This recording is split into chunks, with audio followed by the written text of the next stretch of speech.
In southern Iran, tragedy has engulfed the Shahid Rajaee airport. A deadly blast on Saturday shattered the quiet of Bandar Abbas, leaving at least 70 people dead and more than 1,200 people injured in a smoldering crater of unanswered questions. Iran's interior minister has admitted that negligence, which is a fatal cocktail of ignored safety rules and unregistered cargo, could be the reason. Officials have been summoned, but accountability still remains buried under the rubble, or so it seems.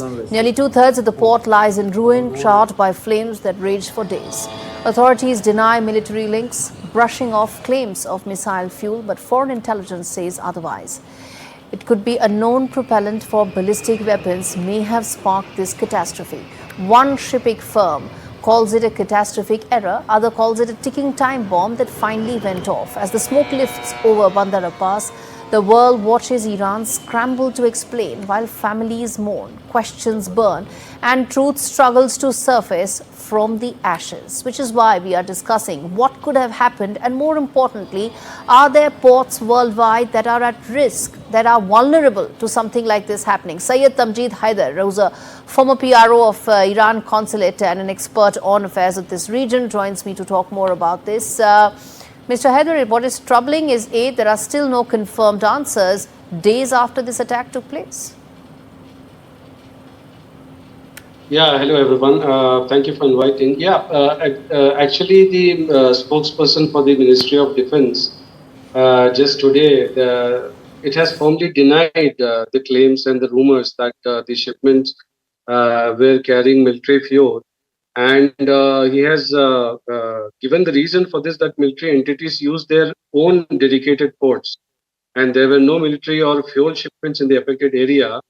And he said that one of the emerging hypotheses is that the importing companies may have tried to reduce custom costs by not accurately declaring the hazardous nature of the materials. And although this claim is still under investigation, if proven true, it could be one of the main causes of the incident, which is mentioned to be negligence on part of the importing companies as well as some of the officials at the port. How do ports around the world, countries around the world, brace themselves for reducing such catastrophic errors? Because what could have happened here, do you think it could happen at other places? What's the bulwark available? This reminds me of the 2020 Beirut port explosion, which was a similar kind of explosion, but five folds more. It was around 1,000 tons of TNT explosion. It was there, and this is compared to be around 200 tons of explosion. Actually, the ports like Rajaee port, which is one of the largest ports of Iran, which handles around 70 million tons of cargo annually, and it is ranked at 44th position in the 3,500 major ports in the world. So it's a very sensitive and important port in the region, and this shows that the negligence caused by some of the importing companies in not declaring the exact nature of the imported products and storage conditions and all that can affect any port, especially the ports which are sensitive and which cater to these hazardous and dangerous materials. Do you think there has to be some sort of a greater focus on putting some of this as SOPs? Because this is very disconcerting facts and very troubling events that have unfolded, bringing also and raising concerns that if this falls into malicious hands, the impact could be even more than what it is right now? Exactly. That is what it was discussed. Even the Iranian customs has laid out some immediate guidelines for the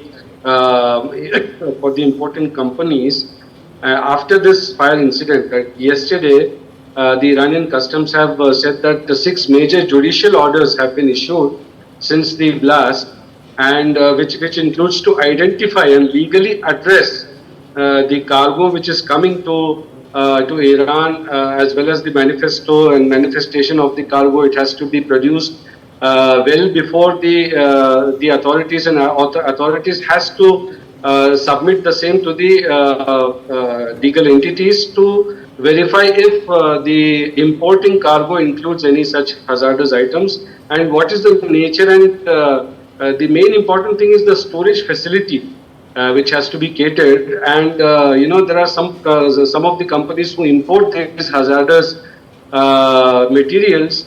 They tend to neglect the storage conditions due to their due to the high cost, and their, due to high costs, by not accurately declaring the hazardous nature, and by omitting this detail, they could avoid paying for special storage fees.